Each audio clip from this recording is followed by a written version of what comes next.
আসসালামু আলাইকুম, কি অবস্থা সবার? আশা করি সকলে আল্লাহর রহমতে অনেক ভালো আছেন। তো আজকে আমরা এই ভিডিওর মাধ্যমে দেখব রিভিউতে যে পিকগুলো দেখলেন ওই রকম পিকগুলো কিভাবে তোলা যায় একটি সাধারণ ফোন দিয়ে, নর্মাল ফোন দিয়ে কিভাবে ওই রকম পিক তোলা যায় এটাই আজকের ভিডিওর মাধ্যমে দেখাবো। তো ভিডিওটি শুরু করার আগে সবাইকে ছোট্ট একটি রিকোয়েস্ট, যারা এখন আমাদের চ্যানেলটি সাবস্ক্রাইব করে নাই তারা আমাদের চ্যানেলটি সাবস্ক্রাইব করে আমাদের পাশে থাকবেন। তো ওই রকম পিক তুলতে আমাদের এলএমসি ক্যামেরা এবং কিছু কনফিগ ফাইল লাগবে। কনফিগ ফাইলগুলো আমাদের এলএমসি ক্যামেরাতে সেট আপ করতে হবে। তো আমরা প্রথমে এই এলএমসি ক্যামেরাটি ডাউনলোড দিয়ে আমাদের ভিডিও অবশ্যই আমি এখানে যত কিছু ইউজ করব সব আমাদের ভিডিও ডিসক্রিপশনে দেওয়া থাকবে। তো প্রথমে আমরা এলএমসি ক্যামেরাটি ইনস্টল করার পর এলএমসি ক্যামেরাটি ওপেন করব। ওপেন করার পর এখান থেকে সব কিছু এলাও দিয়ে দিব। এলাও দেওয়ার পর আমরা এখানে ডানে ক্লিক করব। তারপর এখান থেকে আমরা এদিকে একটু স্ক্রল করলে আমরা মোর সিটিং অপশনটি পেয়ে যাব। মোর সিটিং এ ক্লিক করব।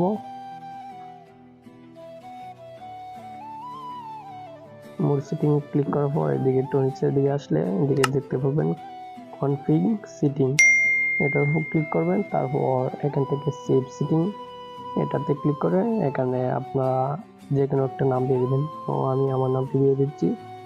আমি আমার নামটি দিয়ে দিলাম জাকারিয়া। এটা দেওয়ার পর আমি এসে ক্লিক করলাম, তাহলে এটা এখানে সেভ হয়ে যাবে। তো তারপরে আমরা ওই ভিডিও ডিসক্রিপশন থেকে আমরা যে কনফিগ ফাইলগুলো ডাউনলোড দিয়েছি ওই কনফিগ ফাইলগুলো আমরা এলএমসি ক্যামেরাতে সেট আপ করার জন্য আমরা ফাইল ম্যানেজারে চলে যাব। তারপর এখান থেকে ফোন স্টোরেজে চলে যাব। তো অবশ্যই ওই কনফিগ ফাইলগুলো আমাদের ডাউনলোড ফোল্ডারে যাবে।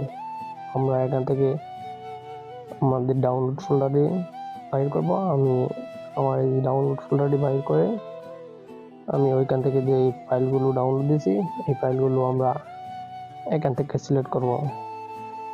তো আমি একে একে সবগুলো সিলেক্ট করে আমি ওইখানে অ্যাড করব। আমি সবগুলো সিলেক্ট করে দিচ্ছি।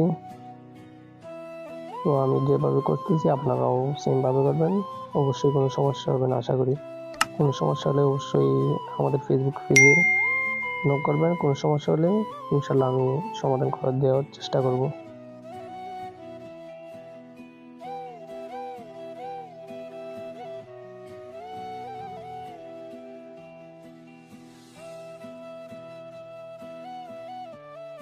যারা এখনো আমাদের চ্যানেলটি সাবস্ক্রাইব করেন নাই, ভিডিওটি ভালো লাগলে আমাদের চ্যানেলটি সাবস্ক্রাইব করে আমাদের পাশে থাকবেন। তো আমার সবগুলো ফাইল আমি সিলেক্ট করে নিলাম কনফিগ ফাইলগুলো। তারপর এখান থেকে মুভ অথবা কনফিগ দুইটি থেকে একটা সিলেক্ট করে আমি মুভে ক্লিক করব। তারপরে আবার ফোন সেটিং, তারপর এখান থেকে আমরা ওই এলএমসি ক্যামেরা ফাইলটি এখান থেকে বাইর করে জাস্ট এখানে মুভ টু হিয়ারে ক্লিক করব। তাহলেই ফাইলগুলো আমাদের ওই কনফিগ ফাইলগুলো এলএমসি ক্যামেরাতে সেট আপ হয়ে যাবে। তো এখন আমরা এলএমসি ক্যামেরাতে চলে যাব। এখন আমরা আবার এলএমসি ক্যামেরাটি ওপেন করব। ক্যামেরাটি ওপেন করার পর মাঝে দেখেন এরোতে যে চিহ্নটি দেখা যাচ্ছে ওই জায়গাটাতে আমরা ডাবল ক্লিক করব। ক্লিক করলেই আমরা এখানে যত কনফিগ ফাইল ওইখান থেকে আমরা ওই এলএমসি ক্যামেরা ফাইলে আনছিলাম ওই সবগুলো ফাইল আমাদের এখানে চলে আসছে। তো আমরা এখানে যে কোনো একটি ফাইল দিয়ে আমরা ছবি তুলতে পারবো। তো আমি আমার একটি পছন্দের একটি কালার টোন কনফিগ ফাইলটি দিয়ে আমি একটা জাস্ট একটি ছবি তুলে দেখাচ্ছি। তো দেখেন এখন লুড নেবে, লুড নেওয়ার পরে ছবিটি একাই এডিটিং হয়ে আমাদের গ্যালারিতে চলে যাবে। তো দেখেন ছবিটি কত সুন্দর একটি কালার হয়ে গিয়েছে।